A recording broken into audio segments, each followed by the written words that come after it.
ताबेदार मैं किसे एक दा नहीं, ताबेदार मैं किसे एक दा नहीं, दिली नौकर गुलाम तमाम आ मैं,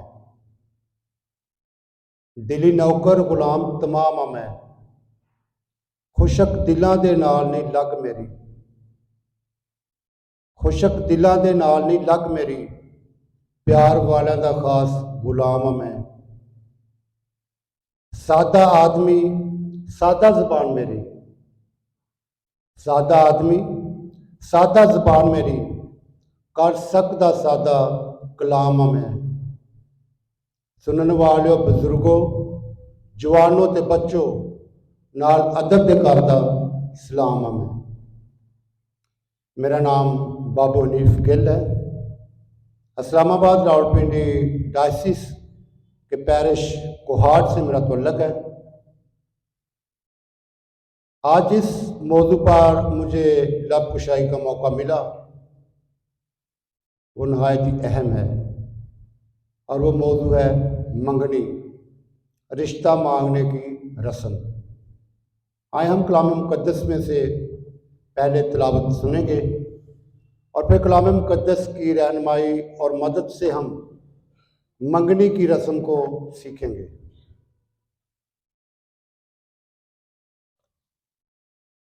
कलाम मुक़द्दस में से तकवीन की किताब उसका 24वां बाब 10वीं आयत से लेकर 27वीं आयत तक। तब उस नौकर ने अपने आका के ऊँटों में से 10 ऊँट लिए और अपने आका की सब अच्छी चीज़ों में से अपने साथ लेकर रवाना हुआ और चलकर आराम नहराम में नहूर के शहर तक गया।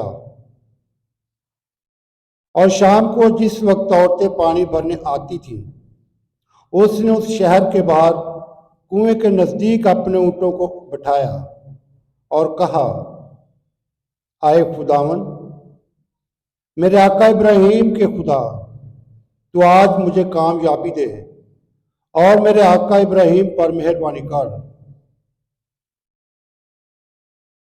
देख, मैं पानी के चश्मे पर खड़ा हूँ और शहर के लोगों की बेटियां पानी भरने आती हैं।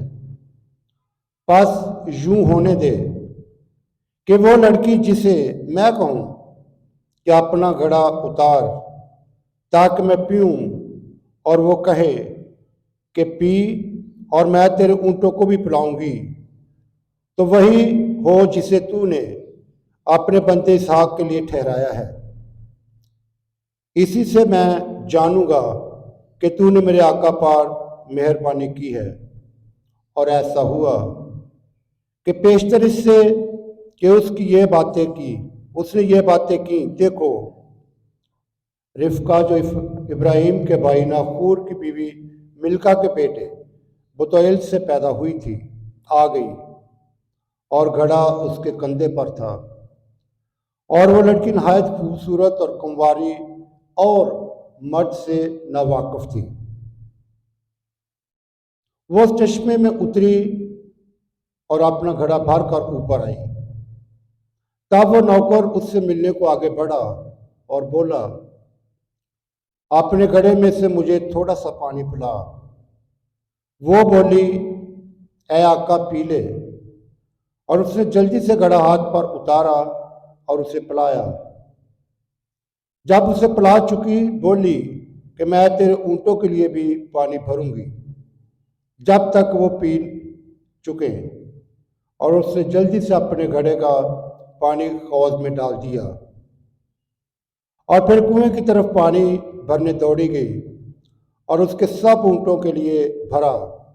और वह मर्द सोचता हुआ खामोशी से उसे देखता रहा ताकि जाने कि खुदावंद ने उसका सफ़र कामयाब किया है या नहीं। जब ऊँट पी चुके तो उस शख्स ने आधे मस्काल सोने की एक नथ और 10 मस्काल सोने के 2 कड़े उसके हाथों के लिए निकाले और उससे कहा कि तू किसकी बेटी है? मुझे बता कि तेरे बाप के घर में हमारे रात रहने के लिए जगह है? उसने जवाब में कहा कि मैं बुतैल की बेटी हूँ जो मिल्का से नहूर के लिए पैदा हुई। और उसने ये भी कहा, हमारे पास भूसा और चारा बहुत है और रात काटने के लिए जगह भी है। तब उस आदमी ने झुक कर खुदावन को सजदा किया और कहा, खुदावन मेरे आका इब्राहिम का खुदा मुबारक हो, जिसने मेरे आका को अपने करम और अपनी वफा से महरूम नहीं रखा और मुझे मेरे आका के भाई के घर की राह दिखाई। कलाम मुकद्दस के पढ़े और सुने जाने पर खुदा उनकी खास बरकत हो। खुदा उनका शुक्र हो। खुदा यीशु मसीह मेरे अजीज हो। मंगनी का लफ्जी मतलब है रिश्ता मांगना। कलाम अक़दस में से हमने जो तिलावत सुनी, इसमें ख़ास तौर पर खुदा की मर्ज़ी को और बाप की मर्ज़ी को और नौकर को बतौर रिश्ता लेने के लिए इस्तेमाल किया गया है। इब्तिदाई कलीसिया में बाज़ औक़ात बचपन में रिश्ते तय किए जाते थे और बड़े होने तक लड़की और लड़के का इंतज़ार किया जाता था। और जब वो बड़े हो जाते तो माँ बाप उनका रिश्ता आपस में तय करके मंगनी कर देते, एक दूसरे के लिए मंसूब कर देते और इस तरह वो दोनों एक दूसरे के लिए मंगेतर कहलाते। फ़लस्तीन में लड़का जो कि मंगनी से मंसूब होकर मंगेतर कहलाता था, वो बिल्कुल इसी तरह था जैसे मंगनी पक्की शादी है। और लड़का शादी तक मसीही ईमान में तैयारी करता और लड़की के लिए मनकूहा का लफ्ज़ और लड़के के लिए शोहर का लफ्ज़ इस्तेमाल किया गया है। मनकूहा का लफ्ज़ मुक़द्दसा मरियम के लिए और शोहर का लफ्ज़ योएल नबी के किताब में इस्तेमाल किया गया है, वो मर्द जो कि दूसरी औरत से मंसूब किया जाता था। पूरी बाइबल मुक़द्दस में मंगनी टूटने का कोई भी कानून दर्ज नहीं है, बल्कि बहुत से ऐसे रिश्ते तय पाए जो कि माँ बाप की रजामंदी से हुए और निकाह के पाक साक्रामेंट तक पाया तकमील तक पहुँचने के लिए लड़की और लड़के ने ईमान में तैयारी की और निकाह के साक्रामेंट तक पाया तकमील तक पहुँचे। कलाम मुक़द्दस में 3 ऐसी शादी और रिश्ते हैं जो कि कुओं पर तय पाए गए। हज़रत मूसा का रिश्ता भी कुएं पर तय पाया गया, हज़रत याकूब का रिश्ता भी कुएं पर तय पाया गया और इसहाक का रिश्ता भी कुएं पर तय पाया गया। मंगनी की रस्म में सबसे बड़ी बात जो है वो इंतखाब करना है, इंतखाब करना। लेकिन जितने भी रिश्ते कलाम मुक़द्दस में तय पाए गए उसमें अक्सर औक़ात माँ बाप की रजामंदी सरफ़रिस्त रही। माँ बाप की रजामंदी का होना बहुत ज़रूरी समझा जाता था। अगर हम कलाम मुक़द्दस को बगौर मुताला करें तो हाजरा ने अपने बेटे इस्माइल के लिए उसकी बीवी चुनी। तकवीन यानी कि पैदाइश की किताब। उसके बाद यहूदा ने अपने बेटे एर के लिए बीवी चुनी जिसका नाम तामार था। आज बाप इब्राहिम अपने बेटे की बीवी को चुनने के लिए अपने नौकर को इस्तेमाल करता है। इसमें बहुत से अहम किरदार हैं जो कि मुंतखब करने में अपना अहम किरदार अदा करते हैं। रिबका और इसहाक की मंगनी को तय करने में रिश्ता तय करने में और घर तक लेकर जाने में। ये वो रिश्ते हैं जो कि माँ बाप ने किए या किसी ने किए, लेकिन एक ऐसा रिश्ता भी हुआ जो कि खुद लड़के ने चुना और उसको तय पाने में माँ बाप ने भरपूर तरीके से साथ दिया, और वो है समसून का रिश्ता। अगर आप कलाम अक़दस में पढ़ते तो क़ज़ात की किताब उसका 14वां बाब उसकी 4थी आयत। अगर हम खानदान को मद्देनजर रखें तो परख बहुत ज़रूरी है। मंगनी खानदानी एक खानदान को तश्कील देने के लिए बुनियादी हैसियत रखती है। मंगनी की रस्म हकीकी तौर पर जब लड़की और लड़का एक दूसरे के लिए मनसूब हो जाते हैं तो मंगनी से लेकर निकाह के पाक साक्रामेंट तक जो वक्फा है वो एक मिसाली ख़ानदान को तश्कील देने में तैयारी का वक़्त है। बाइबल मुक़द्दस में मंगनी खुदावन और उसके लोगों को दरमियान मोहब्बत और वफादारी की तस्वीर पेश करती है, ताकि मंगनी के लम्हे से लेकर निकाह के पाक साक्रामेंट तक लड़का और लड़की जो कि एक दूसरे के साथ मनसूब हो चुके हैं, मसीही ईमान में अपने अपने ख़ानदान के वफादार रहकर निकाह के पाक साक्रामेंट की तैयारी करें। मंगनी की रस्म में या रिश्ता तय करने में सबसे बुनियादी बात जो है वो है परख, खानदान की परख। जिस भी खानदान से आप बेटी या बेटे को मनसूब करना चाहते हैं, इसके लिए कोई कानून दर्ज नहीं है, लेकिन इंसानी हिकमत और इंसानी अकल और इंसानी दानिशमंदी दानिशवरी इस्तेमाल करके माँ बाप हमेशा अपने बच्चों के बेहतर मुस्तकबिल के लिए फैसला करते हैं।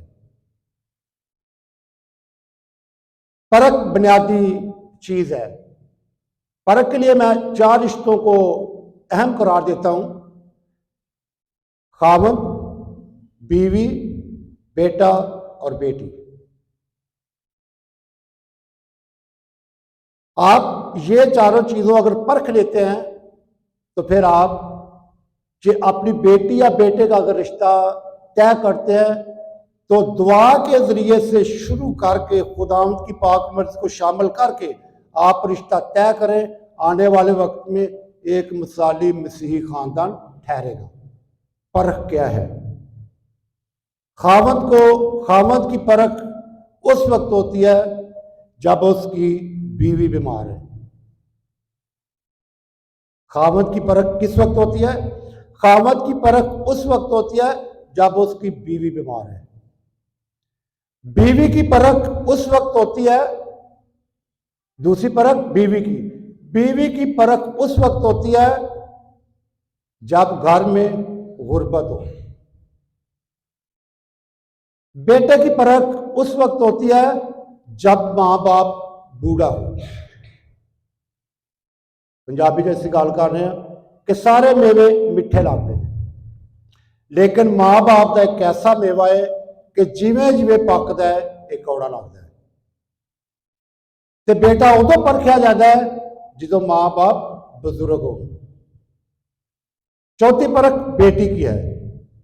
तो बेटी का किस वक्त परखी जाती है?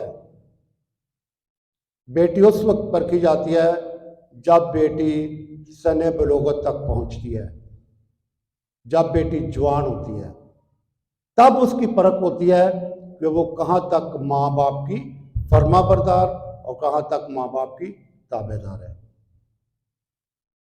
आज जो तिलावत मैंने आपके सामने की, इसमें भी परख है। परख क्या रखी? नौकर रिश्ता पूछने के लिए जाता है, इजहार का रिश्ता तय करने के लिए जाता है, लेकिन परख क्या रखी थी? परख ये रखी थी कि जो मुझे और मेरे ऊंट को पानी पिलाए वही मेरे आका के बेटे के लिए उसकी बीवी होगी। अगर आप तकवीन की किताब यानी पैदाइश की किताब उसके 24वें बाब को मुकम्मल तौर पर पढ़ें तो आप इसमें मुकम्मल तौर पर उस रिश्ते के तय होने के बारे में तफसीलन पढ़ सकते हैं।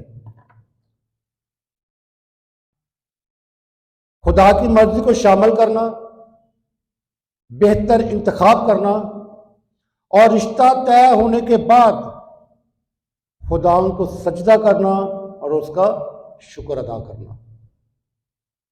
मैं 4 परखें आपके सामने इसलिए रखी क्योंकि एक मिसाली खानदान वही है जिसमें औलाद माँ बाप की इज्जत करे और औलाद माँ बाप की इज्जत का ख्याल रखे और माँ बाप अपने बच्चों के बचपन से लेकर जवानी तक मसीही ईमान में परवरिश करे और उनकी तमाम तर बुनियादी यानी कि जिस्मानी, माशरती, इखलाकी और ईमानी ज़रूरतों को पूरा करे।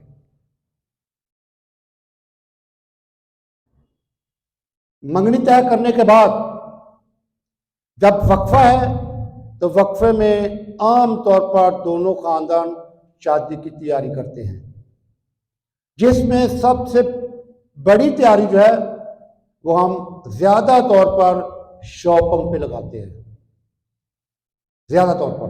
लेकिन सबसे अहम बात जो है वो ईमान में मिसाली ख़ानदान को कायम करने की तैयारी है। अभी देखते हैं हम, जब उसका गुलाम जाता है बाप इब्राहिम का, तो वो भी आधा मुस्काल की नथ और 10 मुस्काल सोने के 2 कड़े पहनाता है।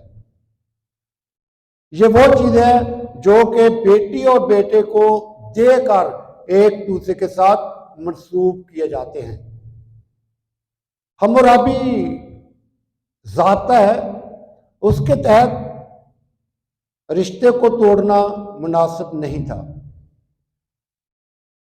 उसके लिए महर रखा जाता था, लड़की लड़के को तोहफे दिए जाते थे, माँ बाप को पाबंद किया जाता था।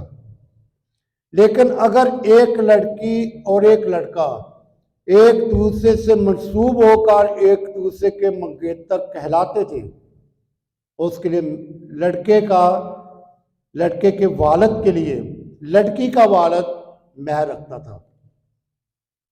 और हम्मुराबी तकाज़े के मुताबिक ये था कि अगर लड़के का वालिद या लड़का किसी इरादे से उस रिश्ते को तोड़ता है तो लड़के के वालिद को वो महर जो कि मुकर्रर किया था उसका दुगना अदा करना पड़ता था। तो मंगनी को तोड़ने के लिए हम्मुराबी तकाज़े के मुताबिक 50 मस्काल महर रखा जाता था। अभी इजहाक के लिए जो रिब्बा को चॉइस किया तो उसका नौकर 2 सोने के कड़े पहनाता है और एक नथ पहनाता है और इजहाक के लिए उसको मंसूब कर देता है। निशानी ये रखता है कि जो मुझे पानी पिलाएगी और मेरे ऊँटों को पानी पिलाएगी वही मेरे आका के बेटे के लिए जिनके मंसूबा होगी, जिनके उसके लिए वो चुनी जाएगी। पर यह भी परख था, ये परख थी और खुदा के मंसूबे को समझने का एक अमल था। बुजुर्ग जब भी किसी बेटे या बेटी की मंगनी करते थे तो बुजुर्ग कहते थे कि आप मुझे साथ लेके जाएं, मैं आपको बता दूंगा कि वो बेटा हमारी बेटी के काबिल है या नहीं है। वो निशानी एक परख रखते थे। तो परख क्या रखते थे? परख ये रखते थे रिश्ता देखते वक्त, तो वो जो बुजुर्ग था बेटी का रिश्ता देखने के लिए बेटे के घर पे जाते थे। तो परख क्या कि जहां से बेटे ने गुजर कर बैठना होता था वहां पर अपनी लाठी या छड़ी रख देते थे। और निशानी बुजुर्ग क्या रखते थे? कहते थे कि अगर बेटा इसको छलांग कर ऊपर से जाता है तो वो बेटा हमारी बेटी के काबिल नहीं है। और अगर वो लड़का वो बुजुर्ग जो छड़ी रखता था उसको पकड़कर साइड पे कार के रास्ता बना के जाता था तो बुजुर्ग कहता था कि ये लड़का हमारी बेटी के काबिल है, और फिर वो रिश्ता तय करके एक दूसरे के लिए मंगनी की रस्म तय करके मंगेतर बना देते थे। आमतौर पर जो रिश्ते तय किए जाते हैं इस दौर में ज़्यादा तौर पर लड़के अपनी मर्जी और लड़कियां अपनी मर्जी करती हैं, लेकिन खुदा का कलाम हमें सबसे बड़ा हुक्म जो देता है वो यही देता है। अगर हम खुदा के 10 हुक्म पढ़ें तो 3 हुक्मों के बाद चौथा हुक्म यही है कि तू अपने माँ बाप की इज्जत कर। औलाद के लिए ये बहुत ज़रूरी है कि वो रिश्ते माँ बाप की मर्जी के मुताबिक तय करें। जो रिश्ते माँ बाप की मर्जी के मुताबिक तय पाएंगे, आने वाले वक्त में वो मिसाली खानदान ठहरेंगे। कलाम मुकद्दस में भी हम देखते हैं कि हाजरा ने भी इस्माइल का रिश्ता खुद चुना। उसके बाद यहूदा ने अपने बेटे एर का रिश्ता खुद चुना, जिसकी बीवी का नाम तमार था। ज्यादातर रिश्ते माँ बाप ही करते हैं और इसमें माँ बाप को अपना अहम किरदार अदा करना चाहिए और हमेशा माँ बाप औलाद के लिए बेहतर फैसले करते हैं। एक शख्स था और वो उसके पास एक बहुत ही कीमती हीरा था और वो खानदान जो एक मिसाली और मसीही खानदान था। वो दुआगो था, बच्चों के बारे में अच्छा सोचता और अच्छा करता था। वो खानदान 5 अफराद पर मुश्तमिल था, जिसमें मियाँ बीवी, 2 बेटे और 1 बेटी थी। उस आदमी को, जो शख्स उस खानदान का सरबरा था, उसे एक दफे कीमती हीरा मिला। वो घर ले आया और उसने अपनी बीवी से बात की कि ये हीरा बहुत कीमती है।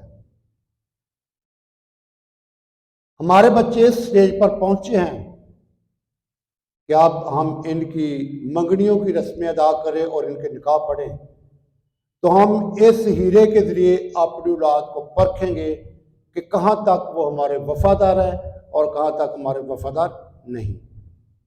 दोनों मियाँ बीवी ने हीरा लिया और अपने बच्चों के दरमियान पहुंच गए।